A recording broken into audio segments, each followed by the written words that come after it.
1987లో ఏ రాజ్యాంగ సవరణ చట్టం ద్వారా గోవాను రాష్ట్ర అసెంబ్లీతో కూడిన పూర్తి స్థాయి రాష్ట్రంగా మార్చి డామన్ మరియు డయ్యూలను కేంద్రపాలిత ప్రాంతంగా ఏర్పాటు చేశారు? ఓకే. 1987 వరకు గోవా అనేది ఆ, కేంద్రపాలిత ప్రాంతం అండి. 1987 వరకు. అయితే గోవాను కేంద్రపాలిత ప్రాంత హోదాగా రద్దు చేసి దాన్ని 56వ రాజ్యాంగ సవరణ ద్వారా పూర్తి స్థాయి రాష్ట్రంగా మార్చడం జరిగిందనమాట. ఓకే. 1987 వరకు 56 రాజ్యాంగ సవరణ చేయు ముందు వరకు గోవా అనేది ఒక కేంద్రపాలిత ప్రాంతం అండి. దాన్ని రాష్ట్రంగా మార్చిన రాజ్యాంగ సవరణ అనేది 56 అండి. అయితే రాష్ట్రాల పునర్వ్యవస్థీకరణ గురించి చెప్పే ఆర్టికల్ 3 అండి. రాష్ట్రాల పునర్వ్యవస్థీకరణ గురించి చెప్పే ఆర్టికల్ 3.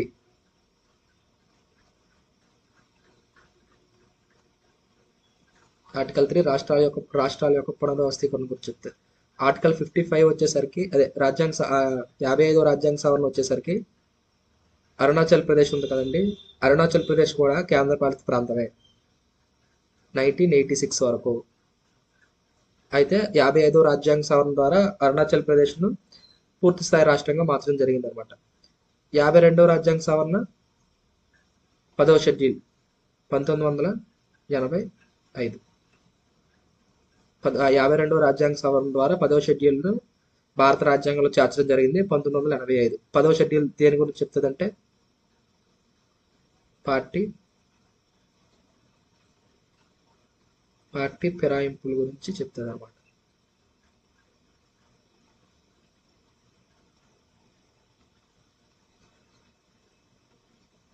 ఓకే. అయితే ఇంతకుముందు సిక్కిం గురించి కూడా చెప్పింది. ఎలాగా సిక్కింను 35వ రాజ్యాంగ సవరణ ద్వారా దానికి సహరాష్ట్ర హోదా అందించారని చెప్పాం. 36వ రాజ్యాంగ సవరణ ద్వారా పూర్తి స్థాయిగా మన దేశ భూభాగంలో కలుపుకున్నారని చెప్పుకున్నాం కదా. అయితే 1985 వరకు ఈ 10వ షెడ్యూల్ అనేది అంటే ఆ మ్యాటర్ చేంజ్ చేశారు. కానీ ఆ 10వ షెడ్యూల్ ఇంతకు ముందు ఏముండేదంటే సిక్కిం గురించి ఉండేది అనమాట. ఆ 10వ షెడ్యూల్లో ముందు సిక్కిం గురించి ఉండేది అనమాట. ఆ షెడ్యూల్లో జస్ట్ ఇలా మార్చారనమాట. పార్టీ ఫిరాయింపులు సిక్కిం తొలగించి అంటే సిక్కిం కూడా రాష్ట్ర స్థాయి మన రాష్ట్రంలో చేర్చుకున్నాం కదా, రాష్ట్ర హోదా ఇచ్చాం కదా. ఇప్పుడు ప్రత్యేకించి సిక్కింకి ఎందుకు ప్రత్యేకించి ఒక షెడ్యూల్ అని చెప్పడంతో ఆ 10వ షెడ్యూల్లోనే ఆ సిక్కిం తీసి పార్టీ ఫిరాయింపుల గురించి చేర్చడం జరిగింది అనమాట. ఓకే, అర్థమైంది అనుకుంటాం. Next question. భారత రాజ్యాంగంలోని ఏ సవరణ చట్టం ద్వారా వస్తువులు మరియు సేవల పన్ను ప్రవేశపెట్టారు? ఇప్పుడు వచ్చింది 3 సార్లు వచ్చినట్టుంది కదా. అంతే అండి. రైల్వేలు అంటే అంతే, కొత్తగా క్వశ్చన్లు రావు. మరీ చెప్తున్నాడు. అందుకే ఇంపార్టెంట్వే అటు ఇటు తిప్పి అడుగుతాడు. క్లారిటీగా చదువుకుంటే సరిపోదు. అంతేగాని కొత్త క్వశ్చన్లు అడిగేస్తాడని ఏవి పడితే అవి చూడడం కన్నా ప్రీవియస్ ఇయర్ క్వశ్చన్లు ఎక్స్ప్లెనేషన్ వినడం, క్వశ్చన్లు చేయడం, యాప్ లాంటి ఎగ్జామ్ రాసి మీకు సరిపోతుంది. ఓకే. భారత రాజ్యాంగంలో ఏ సవరణ చట్టం ద్వారా వస్తువులు మరియు సేవల పన్ను ప్రవేశపెట్టారంటే 101. ఓకే. 122 ఏం చెప్తుంది చూడండి. ఇక్కడ కొంచెం చట్టం వస్తారు 101. అదే బిల్ అయితే మాత్రం 122. ఈ తేడా గమనించండి. అన్ని బిల్లులు చట్టాలు కావు. ఓకే. 105వ రాజ్యాంగ సవరణ అంటే రాష్ట్రాలకు తిరిగి ఓబీసీలు గుర్తించే అధికారం ఇవ్వడం జరిగింది. ఇది 105. 103 అంటే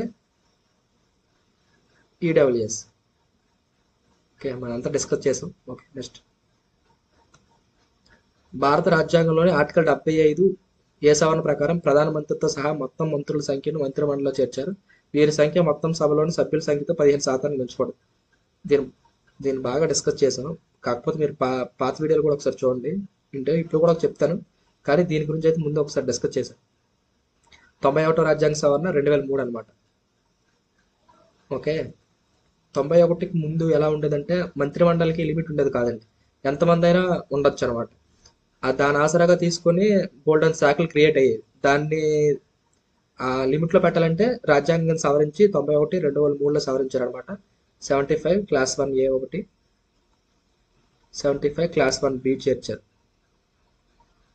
ఇది సెంట్రల్ వైజ్. స్టేట్ వైజ్ వచ్చేసరికి 164 క్లాస్ 1A ఒకటి, 164 క్లాస్ 1B ఒకటి.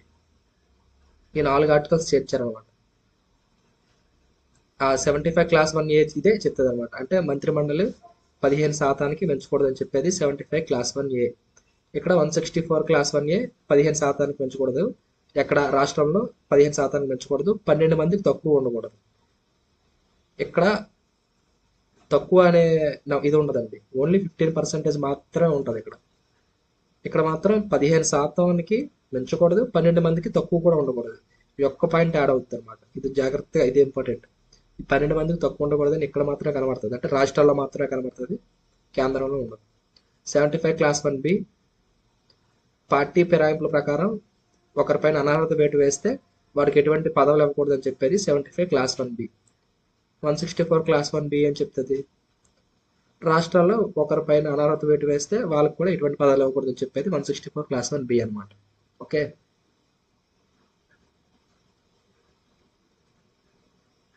ఓకే, 92 ఏం చెప్తుంది?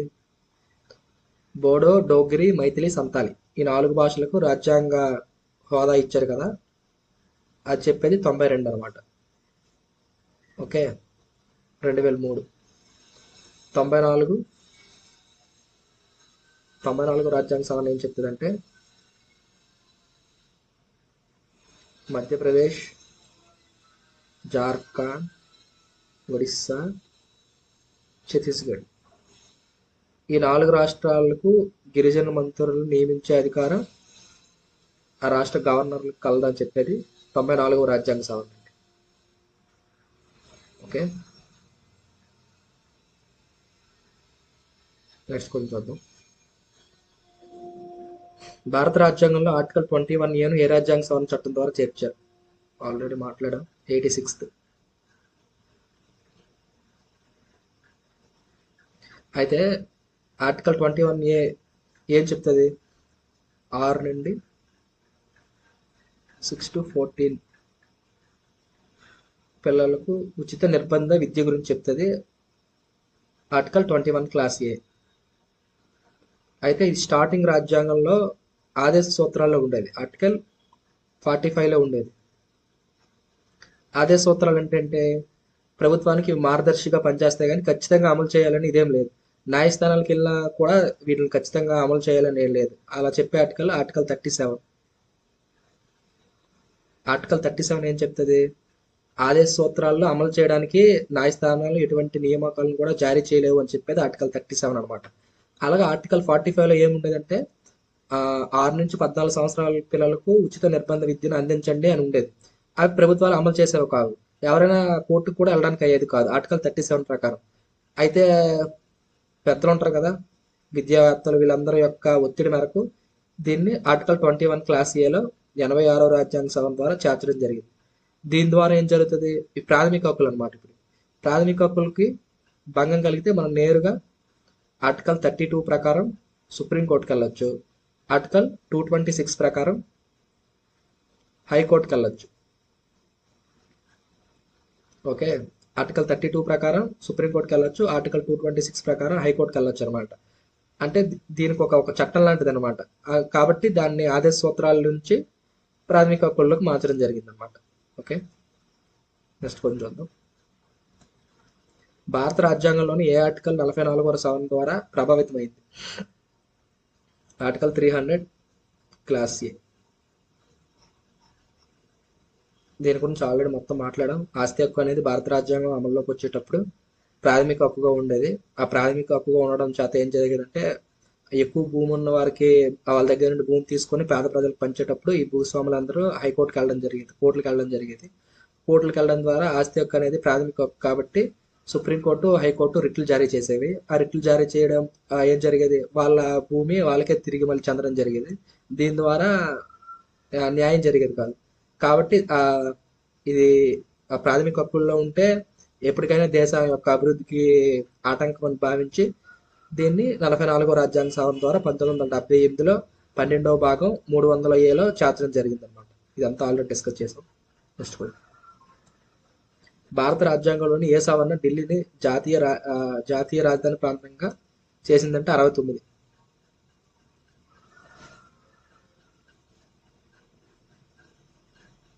ఆల్రెడీ దీని గురించి మాట్లాడాం. 1992. 69వ రాజ్యాంగ సవరణ ద్వారా ఢిల్లీని నేషనల్ క్యాపిటల్ హోదా ఇవ్వడం జరిగింది. 70వ రాజ్యాంగ సవరణ అయ్యేసరికి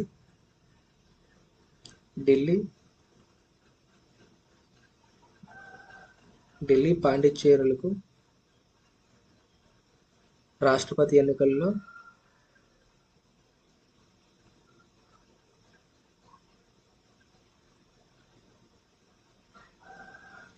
ఓటు వేసే అధికారం ఇవ్వడం జరిగింది అనమాట.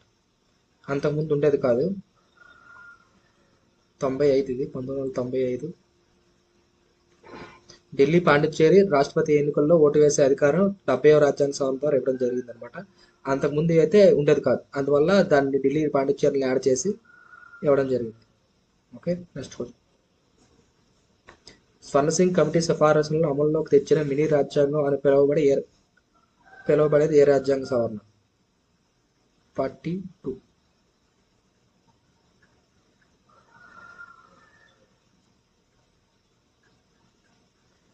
స్వర్ణ సింగ్ కమిటీ ఏం చెప్పింది? ఆర్టికల్ 4A ప్రాథమిక విధులు.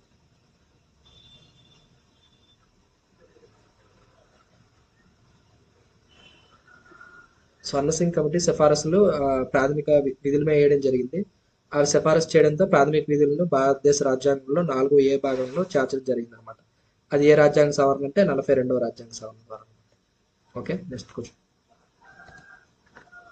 కింది వాటిలో ఏ సవరణ పంచాయతీలకు ఆర్థిక అధికారాలను కల్పించి స్థానిక ప్రభుత్వాన్ని బలోపేతం చేయడానికి సహాయపడింది? ఓకే, 73వ రాజ్యాంగ సవరణ. పంచాయతీలు అనగానే మనకు గుర్తు రావాల్సింది 73. అయితే ఇది ఎప్పుడు అమల్లోకి వచ్చిందంటే 1992 ఏప్రిల్ 24 అనమాట. 74వ రాజ్యాంగ సవరణ 1993 జూన్ 1 నుండి అమల్లోకి రావడం జరిగింది. ఇది ఏపీఎస్సి గ్రూప్ 2 మెయిన్స్లో అడిగిన క్వశ్చన్ అండి. ఇది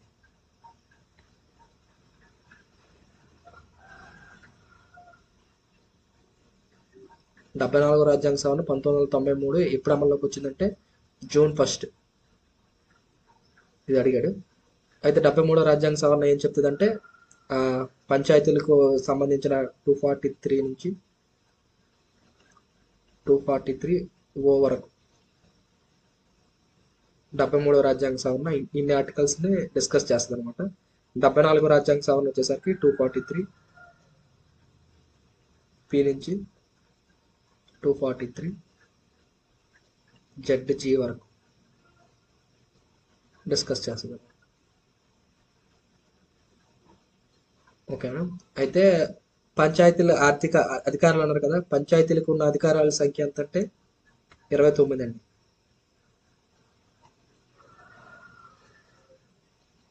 పంచాయతీలకు గల అధికారాల సంఖ్య 29.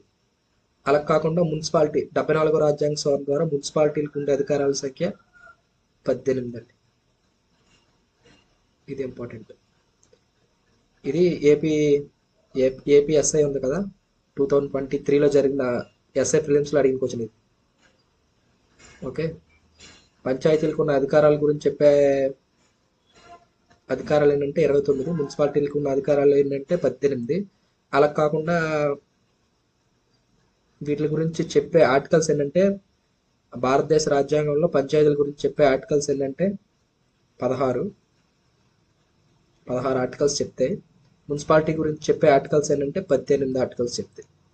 అధికారాలు కూడా 18, ఆర్టికల్స్ కూడా చెప్పే ఆర్టికల్స్ కూడా 18. అలా కాకుండా పంచాయతీలకు వచ్చేసరికి మాత్రం అధికారాలు 29, పంచాయతీలకు సంబంధించి భారతదేశ రాజ్యాంగంలో ఎన్ని ఆర్టికల్స్ ఉన్నాయంటే 16. ఈ తేడా గమనించండి, కన్ఫ్యూజ్ అవుతుంది మోస్ట్ ఈ రెండింటి. ఓకే, నెక్స్ట్ కొంచెం చూద్దాం. ప్రాథమిక విధులను కలిగి ఉన్న ఆర్టికల్ 51Aను ఏ రాజ్యాంగ సవరణ ద్వారా చేర్చారు?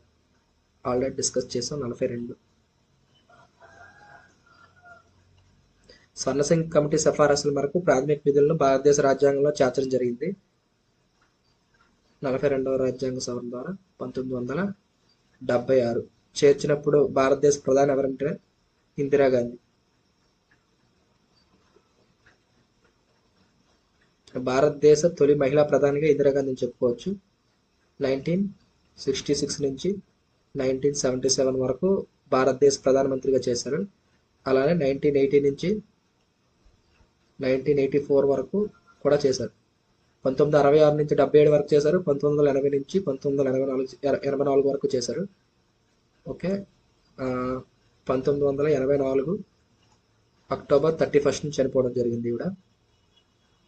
ఓకే.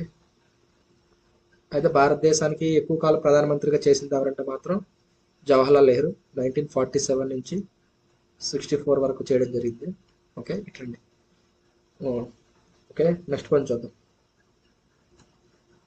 భారత రాజ్యాంగం 86వ సవరణ ద్వారా 6 నుండి 14 సంవత్సరాల వయసు గల పిల్లలందరికీ ఉచిత మరియు నిర్బంధ విద్యను ప్రాథమిక హక్కుగా అందించడానికి ఆర్టికల్ 21A ఏ సంవత్సరంలో ప్రవేశపెట్టింది?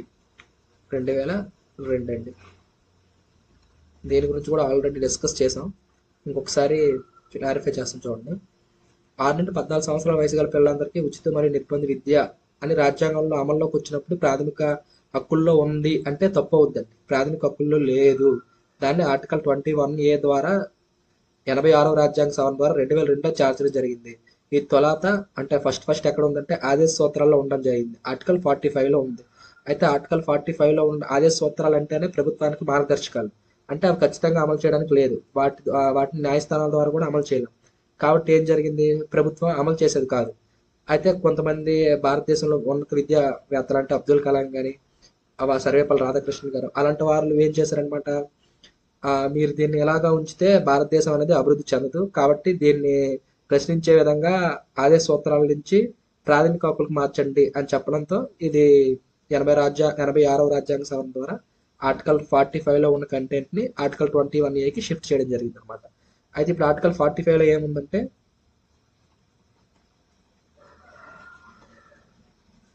6 సంవత్సరాలలోపు పిల్లలకు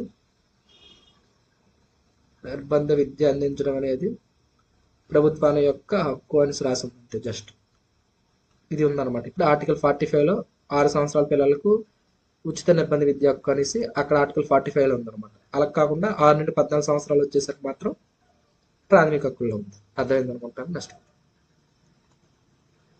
ఆర్టికల్ 300A కింద ఆస్తి హక్కును ప్రాథమిక హక్కు నుండి సాధారణ చట్టపరమైన హక్కు మార్చిన సవరణ ఏదంటే 42వ రాజ్యాంగ సవరణ. సారీ 44వ రాజ్యాంగ సవరణ. దీని ఇప్పుడు కొంచెం 4 టైమ్స్ డిస్కస్ చేసి ఉంటాం కదా. అందుకే ప్రీవియస్ ఇయర్ క్వశ్చన్లు చూడడం వల్ల ఏ క్వశ్చన్ మోస్ట్ ఇంపార్టెంట్ అని మనకు తెలుస్తాయి అనమాట. ఓకే, 44వ రాజ్యాంగ సవరణ ద్వారా దీని గురించి పూర్తిగా డిస్కస్ చేసాం, అందుకే స్కిప్ చేస్తాం. నెక్స్ట్ క్వశ్చన్, భారత రాజ్యాంగంలోని కింది భాగాల్లో ఏ నిబంధనలను సవరించకూడదు? Okay, preamble to the constitution, ప్రవేశకం సవరించాం కదా ఆల్రెడీ. ఏ సవరించకూడదు అంటున్నాడు, ఇది సవరించాం ఆల్రెడీ అంటే ఇది కాదు. కేశవనంద భారతి కేసు 1973లో ఏం చెప్పింది, ప్రవేశం సవరించుకోండి కానీ భారతదేశ మౌలిక స్వరూపానికి దెబ్బ తినకుండా సవరించుకోండి అని చెప్పడం జరిగింది అనమాట. దీన్ని అందు ద్వారా 42వ రాజ్యాంగ సవరణ ద్వారా 1976లో దీన్ని సవరించడం జరిగింది, కానీ సవరించకూడదు అని అడిగాడు. కాబట్టి ఇది కాదు ఆన్సర్. ఫండమెంటల్ రైట్స్ ఇంతవరకు ఎన్నోసార్లు అమెండ్మెంట్ చేయడం జరిగింది. 15 క్లాస్ 6 చేర్చాం, 16 క్లాస్ 6 చేర్చాం, ఈడబ్ల్యూఎస్ అని చెప్పాం. 15 క్లాస్ 5 చేర్చాం, 15 క్లాస్ 4 చేర్చాం, బోల్డ్ చేర్చాం, ఆర్టికల్ 21 క్లాస్ ఏం చేర్చాం. కాబట్టి ఇది కాదు. Direct principles of state policy అంటే ఆదేశ సూత్రాలు అనమాట. ఆదేశ సూత్రాలు కూడా 42వ రాజ్యాంగ సవరణ ద్వారా చేర్చాం, 44వ రాజ్యాంగ సవరణ ద్వారా సవరణలు చేశాం. కాబట్టి ఇది కాదు. అంటే సవరించలేనిది జ్యుడిషియల్ రివ్యూ, న్యాయ సమీక్ష అధికారం. ఎందుకంటే ఇది భారతదేశ మౌలిక స్వరూపంలో అంతర్భాగం అనమాట. కేశవానంద భారతి కేసు ప్రవేశం ఒకదాని గురించే చెప్పలేదండి. ఏదైనా ఒక భాగం అనేది మౌలిక స్వరూపంలో అంతర్భాగం అయితే దాన్ని మీరు సవరించకూడదని చెప్పింది. అలాగే జ్యుడిషియల్ రివ్యూ అనేది భారతదేశ మౌలిక స్వరూపంలో అంతర్భాగం కాబట్టి దీన్ని మనం సవరించకూడదు అన్నమాట. కాబట్టి ఇది answer, judicial review. Okay, next question, భారత రాజ్యాంగంలోని 100వ సవరణ దేనికి సంబంధించింది? భారతదేశం మరియు బంగ్లాదేశ్ మధ్య భూ సరిహద్దు ఒప్పందాన్ని ఆమోదించడం. ఇదేనండి.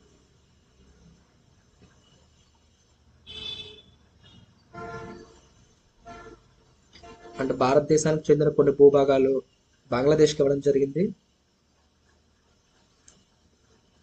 అంటే భద్రతా పరమైన ఇదనమాట. అంటే భారతదేశంలో బంగ్లాదేశ్కి అంటే ఎక్కువ భూభాగం సంబంధించింది, కానీ అది భారతదేశంలో ఉండడం వల్ల ఏం జరుగుతుంది, మనం అంత ప్రొటెక్షన్ కల్పించలేకపోతున్నాం అనమాట. అదే బంగ్లాదేశ్కే ఇస్తే వాళ్ళు ఇంకా ఎక్కువ ప్రొటెక్షన్ అందిస్తారు, కాబట్టి భారతదేశంలో ఉన్న కొంత భాగాన్ని బంగ్లాదేశ్కు, అలానే బంగ్లాదేశ్లో చిట్ట చివరి భాగమైన భారతదేశం సంబంధించిన భాగాలను కూడా బంగ్లాదేశ్ నుండి భారతదేశానికి ఇవ్వడం జరిగింది అనమాట. అలా పక్క దేశంతో భూ సరిహద్దు దీని చేయాలంటే రాజ్యాంగ సవరణ చేయాలి. అలా చెప్పేది ఆర్టికల్ 2 అండి. రాష్ట్రాల పునర్వ్యవస్థీకరణ అంటే ఆర్టికల్ 3 అంటాం. అలా కాకుండా పక్క దేశంతో భూభాగ మార్పిడిలు అంటే ఏదైనా అంతవరకు భారతదేశంలో లేనిది భారతదేశంలోకి వస్తుంది అనుకోండి, అప్పుడు భారతదేశాన్ని సవరణ చేయాలన్నమాట. అలా కాకుండా ఇప్పుడు మనము తెలంగాణ ఉన్నాం, ఇంతవరకు కలిసే ఉన్నాం, 2014లో విడిపోయాం, అంటే అది ఆల్రెడీ భారతదేశంలో భాగమే, కాబట్టి దాని రాజ్యాంగ సవరణ అవసరం లేదు. ఇప్పుడు అలా కాకుండా బంగ్లాదేశ్లో కొంత భాగం మనకు వస్తుంది, అంటే ఇంతవరకు అది భారతదేశంలో లేదు, కాబట్టి బంగ్లాదేశ్ నుండి వస్తుంది, కాబట్టి దాని రాజ్యాంగ సవరణ చేయాలి. కాబట్టి అర్థమైంది అనుకుంటున్నాను. అది ఆర్టికల్ 2కి ఆర్టికల్ 3కి తేడా. ఓకే, అది ఆ, ఏ అనమాట ఆన్సర్. జాతీయ న్యాయ నియమ కమిషన్ ఏర్పాటు అంటే నేషనల్ జ్యుడిషియల్ కమిటీ అనమాట, అపాయింట్మెంట్ కమిటీ. ఇది 99వ రాజ్యాంగ సవరణ. అయితే దీన్ని ఎన్జేఏసీని 2015 అక్టోబర్ 16 న్యాయస్థానం కొట్టివేయడం జరిగింది అనమాట, 99వ రాజ్యాంగ సవరణను. ఓకే, ఆర్థికంగా బలహీన వర్గాలకు గరిష్టంగా 10% రిజర్వేషన్లు. దీని గురించి కూడా ఆల్రెడీ డిస్కస్ చేసాం. 15 క్లాస్ 6, 16 క్లాస్ 6 ఆర్టికల్ ఆర్టికల్ అంటున్నాను, రాజ్యాంగ సవరణ 103వ రాజ్యాంగ సవరణ. వస్తువులు మరియు సేవల పన్ను పరిచయం అంటే ఆర్టికల్ 101వ రాజ్యాంగ సవరణ. దీని గురించి మొత్తం డిస్కస్ చేసాం. Next question. బోడో, డోగ్రి, మైథిలి, సంతాలి భాషలకు అధికార భాషలుగా చేర్చడానికి భారత రాజ్యాంగంలోని 8వ షెడ్యూల్ను సవరించింది ఏది? 92 అండి, 92nd అమెండ్మెంట్ యాక్ట్. ఓకే, భారతదేశ రాజ్యాంగంలో భాషల గురించి చెప్పే షెడ్యూల్ 8th షెడ్యూల్, 8వ షెడ్యూల్. భాగం వచ్చేసరికి 17వ భాగం. ఓకేనా. అయితే 21వ రాజ్యాంగ సవరణ ద్వారా సింధీ భాషను భారత రాజ్యాంగంలో తీసుకోవడం జరిగింది అనమాట, ఏర్పాటు చేయడం జరిగింది. 71వ రాజ్యాంగ సవరణ ద్వారా కొంకణి, మణిపూరి, నేపాలి భాషలను తీసుకోవడం జరిగింది. 92వ రాజ్యాంగ సవరణ ద్వారా బోడో, డోగ్రి, మైథిలి, సంతాలి ఇదనమాట. ఓకే, ఈ రెండు కలిపితే ఇది వస్తుంది, అలా గుర్తుపెట్టుకోండి. ఓకేనా. 21వ రాజ్యాంగ సవరణ 1967, 71, 1992, 92వ రాజ్యాంగ సవరణ 2003 ఇదనమాట. Okay, next question.